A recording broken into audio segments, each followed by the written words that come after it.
koto. Koto, c'est un instrument traditionnel japonais. Il y a 13 cordes. Et puis, je vais jouer après, mais je ne peux pas expliquer tout, mais regardez, écoutez ma musique. Et qu'êtes-vous venu faire ici? Qu'êtes-vous venu faire ici? Pour faire du concert. D'accord. Ouais. Et puis après le koto, j'ai un groupe de Sakura, ensemble de Sakura. Donc nous allons jouer un trio après de cette petite récital. D'accord. Ouais. Parfait. Bon ben voilà, merci. Merci, je vous en prie.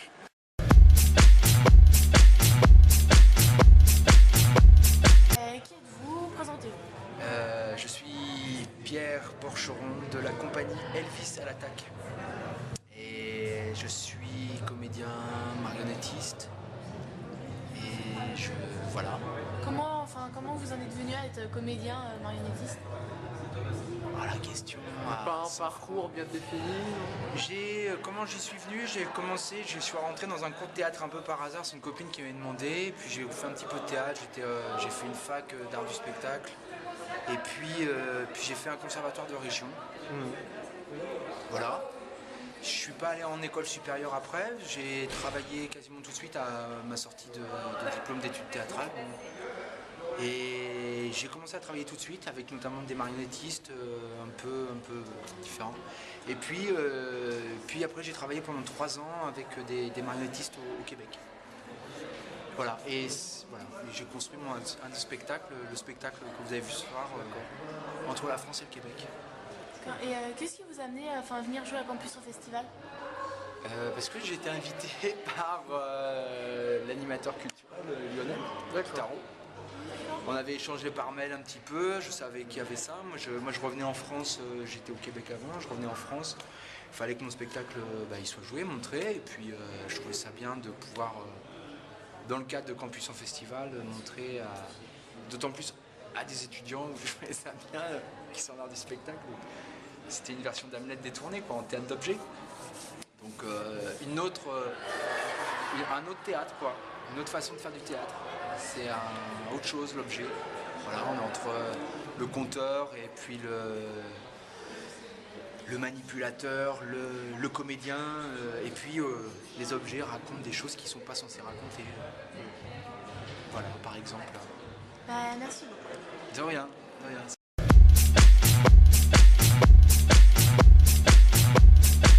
Qui êtes-vous? Je suis Soumaya Amié, la trésorière de l'association Pictasset. D'accord. C'est quoi cette association? C'est l'association franco-libanaise à Poitiers. D'accord. Qu'est-ce que vous venez de voir? Je suis parmi les organisateurs de cette séance-là, la séance de projection de Liban en 3D. Que pensez-vous de Campus en Festival? Ça regroupe les étudiants, ça les fait reconnaître, même s'ils sont des spécialités différentes, des facultés différentes. Là, je trouve que vraiment, non, ça change l'ambiance en fait. C'est pas toujours étudier, travailler. Non, ça change et on revient après. On assiste à 30 minutes, pendant 30 minutes à un événement. On revient très motivé pour reprendre le travail très facilement. Franchement, non, ça c'est très bien. D'accord. Présentez-vous. Moi je suis Paola, je suis italienne et je suis applaudie pour une thèse mathématique. Moi c'est Gilna, je suis libanaise et pareil je suis là pour une thèse en mathématiques. Voilà. Vous venez de voir quel événement sur le campus? Le Liban en 3D, c'est un petit film organisé par l'association Pictasset qui présente le Liban en 3 dimensions. Et vous en avez pensé quoi? C'était bien de voir toutes les belles choses qu'on peut les voir. Après, c'est vrai que peut-être le fait d'avoir quelqu'un qui est vraiment libanais comme Gilnar aide aussi à avoir des idées un peu plus précises sur les pays ou sur les choses qui sont peut-être qui n'étaient pas présentées aussi. Ils n'ont pas pu tout dire. Oui, ils n'ont pas forcément tout abordé. Non, Après, je pense que c'est dur aussi en si peu de temps. oui, c'est vrai. Et pour moi,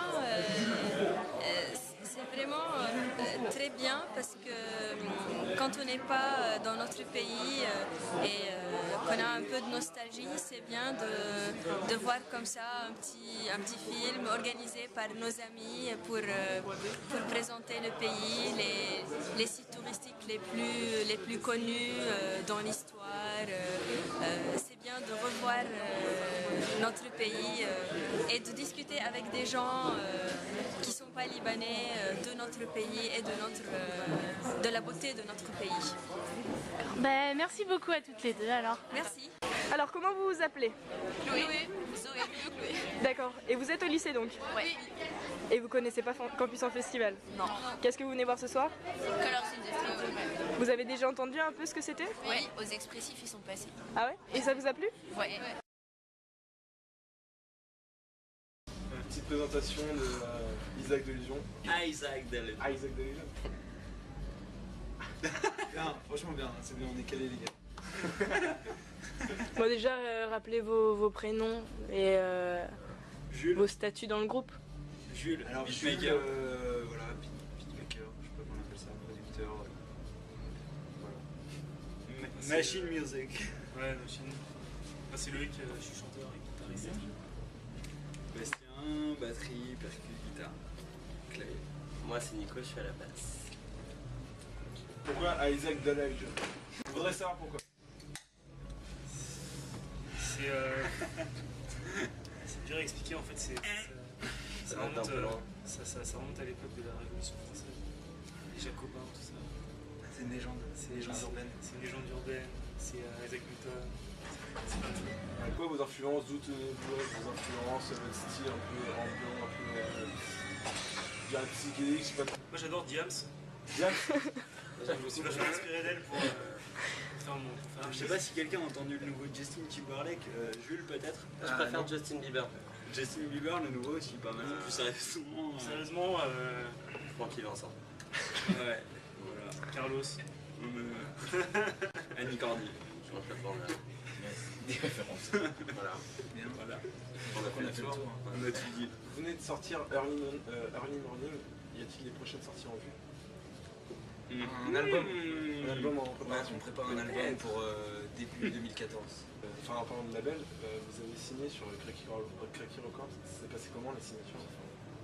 Plutôt bien en fait. Je sais pas si on a signé en fait. Enfin, On commence à être convoité par pas mal de labels partout, même aux États-Unis.